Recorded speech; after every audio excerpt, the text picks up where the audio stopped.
Coucou tout le monde, c'est Aurélie, bonjour et bienvenue à chacun de vous, j'espère que vous allez tous vraiment très bien. Je suis ravie de vous retrouver pour une nouvelle carte interactive. Nous allons faire ensemble une carte papillon pop-up. Elle est vraiment super sympa et ne demande que très peu de matériel.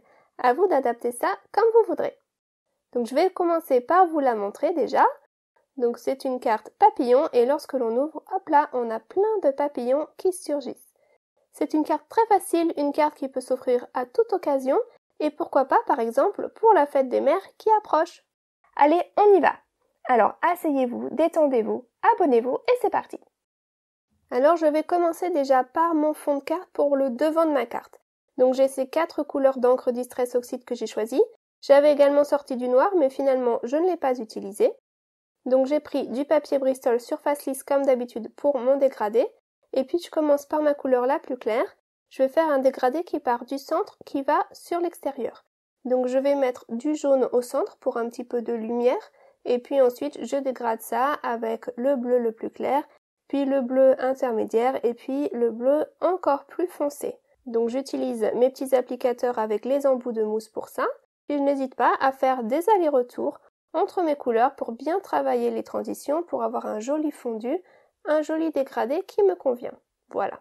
Et puis ensuite, une fois que mon dégradé est fait, je vais aller projeter quelques petites gouttelettes de peinture blanche. Donc pour cela, je prends un petit peu de peinture blanche, vous pouvez prendre de la gouache, je la dilue et puis je vais aller tapoter mon pinceau au-dessus de mon projet et déposer des petites gouttelettes. Et voilà donc ce que j'obtiens.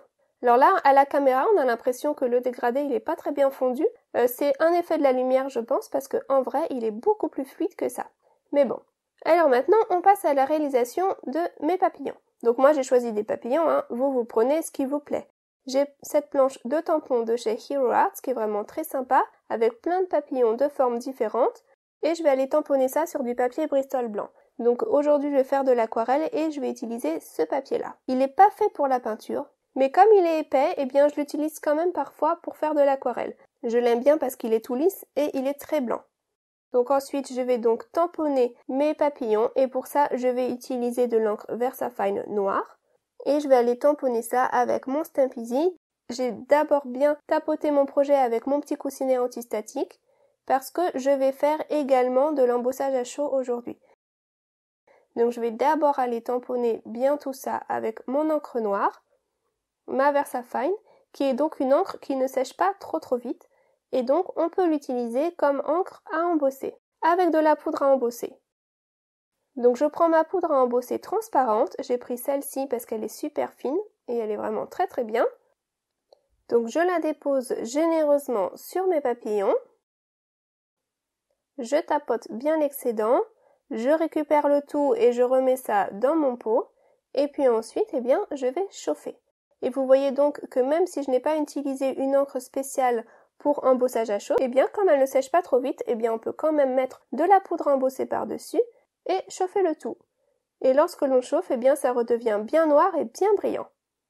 Alors pourquoi est-ce que j'ai fait ça? C'est parce que j'ai envie de faire de l'aquarelle et c'est beaucoup plus facile de faire de l'aquarelle lorsque les contours sont bien délimités.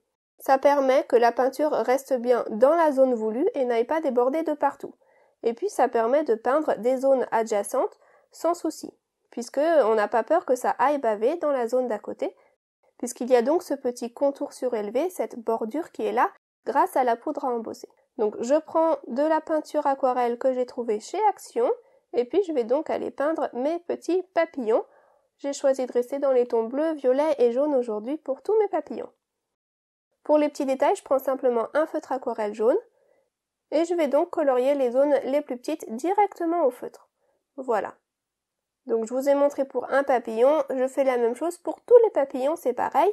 Et puis ensuite, je les découpe. J'ai découpé ça hors écran pour gagner du temps et puis c'est pas très intéressant de toute façon de me voir découper. Et donc voilà ce que j'obtiens. Donc ça, ce sont mes papillons qui vont pouvoir rentrer en action à l'intérieur de ma carte. Donc maintenant, on va passer au mécanisme. Alors je vais vous montrer sur un schéma le principe de ce mécanisme, c'est vraiment pas compliqué du tout. Il va vous falloir une bande à chaque fois qui va faire 3,5 cm x 2 cm de hauteur. Et puis on va la plier en deux et faire des petites languettes sur le côté. Voilà, Je vous ai fait un schéma pour que ce soit plus clair, mais on va également le faire ensemble. Vous allez voir, c'est pas compliqué du tout. Donc voilà ce que vous allez obtenir à la fin. Vous voyez? Un petit V comme ceci.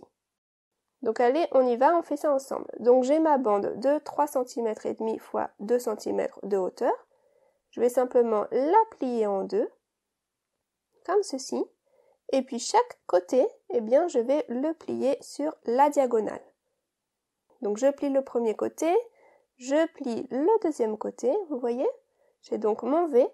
Et puis ensuite, les petits morceaux qui sont là, qui dépassent, je les découpe, de sorte à obtenir deux petites languettes.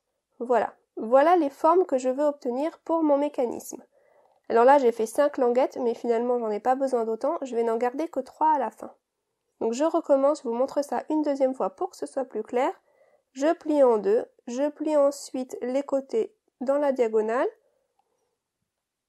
Voilà. Et je découpe les petites languettes. C'est tout.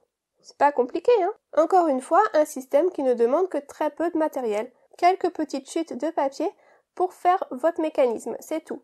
Et puis vous adaptez ça avec ce que vous avez chez vous, avec ce qui vous plaît. Alors je prends une base de carte de taille classique, 10,5 x 15 cm environ. Je vais la prendre dans la hauteur et puis je vais aller maintenant coller mes mécanismes. Donc je vais devoir coller au niveau des languettes. Donc pour que ce soit plus facile, j'ai choisi d'utiliser du scotch double face. Donc je mets du scotch double face sur les deux languettes. Voilà. Puis ensuite j'enlève la protection sur la languette de gauche déjà pour commencer. Et puis je vais aller coller ça au milieu de ma carte, de sorte à ce que le trait au milieu de mon V soit aligné avec le pli du milieu de ma carte. J'enlève ensuite la deuxième languette et je referme ma carte sur le tout. Voilà, voilà ce que j'obtiens. Ensuite, il faut bien réapplier sur les plis et voilà. Vous voyez? Ça, c'est mon mécanisme. Et ça, vous allez en mettre autant que vous voulez. Donc moi, j'ai choisi d'en mettre 3 sur cette carte. Vous pouvez n'en mettre qu'un, vous pouvez en mettre 2, vous pouvez en mettre plus. C'est vraiment vous qui voyez. Donc je vous remontre ça une fois. J'enlève la languette, j'aligne bien ça avec le centre. Voilà. Je replie. J'enlève l'autre protection. Je ferme. C'est collé. Et je réappuie bien au niveau des plis. Et voilà. Voilà ce que j'obtiens. Donc c'est vraiment un système très facile, pas cher, et puis quand la carte est fermée, elle n'a vraiment pas trop de volume du tout, donc c'est parfait. Ensuite, eh bien, j'ai été me découper quelques petites bandes. Donc moi, j'ai choisi de rester dans les tons blancs. Vous pouvez vraiment faire comme vous voulez. Vous pouvez mettre du papier à design, vous pouvez prendre du rhodoïde pour que ce soit transparent. C'est vous qui voyez. Mes bandes, j'ai choisi qu'elles ne soient pas juste des bandes toutes droites. Aujourd'hui, je les ai fait un petit peu courbes. Et puis, je vais donc aller les coller au niveau de ces petits triangles-là sur mon mécanisme. Donc je mets un petit peu de scotch double face au bas de la bande. Je vais simplement coller ça sur un des triangles. Et hop là, quand je ferme, je m'assure que ça est bien à l'intérieur, que ça ne dépasse pas de la carte. Et puis c'est tout. Et puis je prends un des papillons et je vais aller le coller en haut de cette bandelette, tout simplement. Là encore avec du scotch double face. Quand je ferme, je m'assure que ça rentre bien à l'intérieur, que ça ne dépasse pas. Là, c'est bon. Par contre, je trouve que là, ma bande, là, elle n'est pas assez rigide. Mon papillon, il ne se redresse pas assez à mon goût. Donc, hors écran, eh bien, je vais aller consolider ça. J'ai été doubler ma bande. Vous voyez, c'est beaucoup plus rigide d'un coup, c'est beaucoup mieux. Donc, j'ai été doubler toutes mes bandelettes. Comme ça me fait un papier beaucoup plus rigide et donc le papillon se redresse beaucoup mieux. Et je vais continuer ainsi de suite à coller tous mes papillons. Donc, je mets un petit peu de scotch double face en bas des bandelettes. Je choisis où je vais la coller, je la colle sur un triangle, hop là, et puis je colle le papillon au bout de la bande, tout simplement. Et puis vous allez voir qu'on peut mettre des bandelettes des deux côtés. On n'est pas obligé d'utiliser un seul côté, un seul triangle, on peut utiliser les deux triangles. On s'assure à chaque fois que ça ne dépasse pas. Donc c'est un pop-up qui change un petit peu parce que cette fois-ci on va voir un pop-up qui va surgir avec des papillons qui vont aller des deux côtés. Ça va être asymétrique, ça va être assez sympa. Vous voyez que là, je mets une bande sur le même mécanisme, mais sur l'autre triangle. Faut juste s'assurer que ça ne coince pas quand on ferme, mais normalement, c'est bon. Et puis, j'ai choisi de la faire un petit peu plus courte pour varier un petit peu les choses. Et je vais aller comme ça coller mes 5 papillons. Donc la dernière bande, eh bien finalement, j'ai décidé de la mettre sur le mécanisme du haut également. simplement de l'autre côté par rapport au papillon qui était déjà collé. Et voilà. Donc quand je ferme, c'est bon, il n'y a rien qui dépasse. Et puis voilà, mes papillons sont sur le haut et j'ai assez de place sur le bas pour le message. Donc il y a certains papillons qui sont avec des bandes plus courtes que d'autres. Vous ajustez ça vraiment comme ça vous plaît, comme vous voulez. Ensuite, pour mon devant de carte, eh bien, je reprends le panneau que j'avais fait tout à l'heure et puis je vais simplement aller coller ça sur le devant. Donc avec du scotch double face pour que ce soit bien solide, bien collé, et voilà. Et quand on ouvre la carte, on a une belle surprise à l'intérieur. Donc hors écran, j'ai été faire un papillon supplémentaire et puis une petite salutation. J'ai choisi que ma salutation soit sur fond noir pour un petit peu plus de contraste.